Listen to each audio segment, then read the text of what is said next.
वाशिम जिल्ह्यात धरण प्रकल्पातील पाणी उपसा बंद, जलसंपदा विभागाचा निर्णय। वाशिम जिल्ह्यात एल निनोच्या संभाव्य परिणामाच्या अनुषंगाने जिल्ह्यातील प्रथम लघु प्रकल्प क्षेत्रातील पिण्याच्या पाण्याचा उपसा तात्काळ बंद करण्यात आला आहे।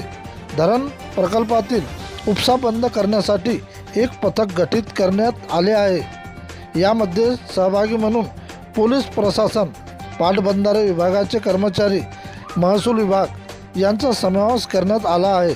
जलसंपदा विभागाच्या निर्णयामुळे उत्पादक शेतकऱ्यावर मोठे संकट कोसळले आहे। जिल्ह्यात जिल्हाधिकारी यांच्या आदेशानुसार पाणी उपसा बंद करण्यात आला।